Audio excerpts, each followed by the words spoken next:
Hello boys and girls. The story I'd like to read for you today is No Jumping on the Bed by Tedd Arnold. In his bedroom, near the top floor of a tall apartment building, Walter was getting ready for bed. Before turning out the light, his father said, "If I've told you once, I've told you 1,000,000 times, no jumping on the bed. One day it'll crash right through the floor. Now lie down and go to sleep." "Just one more time?" asked Walter. But instead, he plopped down on his pillow and squeezed his eyes closed. "Good night," said his father. He turned off the light and pulled the door almost closed. The room was dark and quiet, except for a soft thump, thump, thump coming from the room above. "That's Delbert upstairs," thought Walter. He switched on his bedside light. If Delbert can jump on his bed, so can I. Walter bounced higher and higher. On his last jump, his hair brushed the ceiling. But when he came back down, his mattress creaked, the floor cracked, and the whole bed tipped sideways. Then down through the floor fell Walter, bed and all. Now, it happened that Walter's bedroom was directly above Miss Hattie's dining room. She was more than a little surprised when a bed fell through the ceiling and Walter landed in her plate of spaghetti and meatballs. "I wasn't expecting company for dinner," she mumbled, with a mouthful of meatballs. Said Walter. "Spaghetti is my all-time favorite." But before he could eat, his bed smashed through the table and kept right on crashing down through the floor. Down and down fell Walter, Miss Hattie, the plate of spaghetti, the bed, and all. Miss Hattie's dining room was above Mr. Matty's TV room. Mr. Matty didn't even notice a bed falling through his ceiling until a meatball bounced off his head. Miss Hattie tumbled into his lap and Walter splashed into his aquarium. "I've already had my bath tonight," said Walter.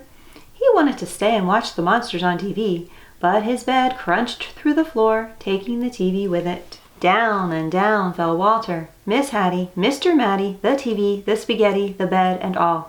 Walter's Aunt Batty had just moved into the building.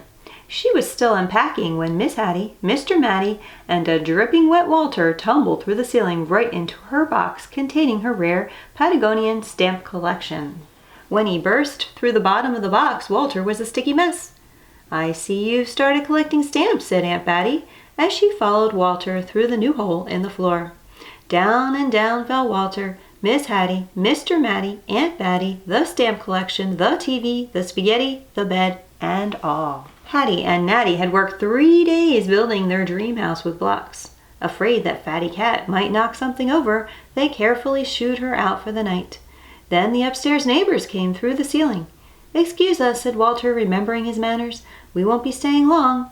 The words were barely past his lips when Walter's bed bashed through the floor and continued on its way. Down and down fell Walter, Miss Hattie, Mr. Matty, Aunt Batty, Patty, Natty, Fatty Cat, the stamps, the TV, the spaghetti, the bed, and all.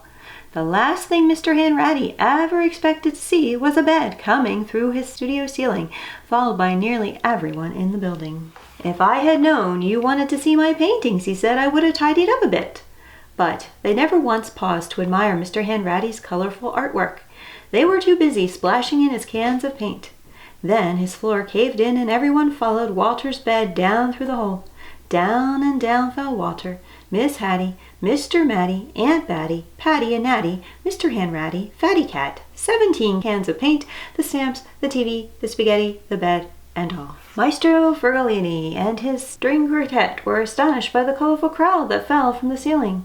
The maestro loved an audience even if they dropped in unannounced. But when Walter's bed splashed through the floor and paint spattered everywhere, the maestro wished his audience would leave. And so they did, along with his string quartet. Maestro Fergalini's practice room floor was above the basement ceiling. It was dark and quiet as midnight down there. Walter squeezed his eyes closed and tumbled through the darkness until he landed on something soft. He opened his eyes. Everything was in its place. His bedroom lights were out, the door was almost closed, and through it Walter could hear his mother and father talking quietly. "No more jumping on the bed for me," mumbled Walter as he lay back down to sleep. Suddenly he heard a creak. The ceiling cracked, and down came Delbert, bed and all. Down and down fell Delbert. The end.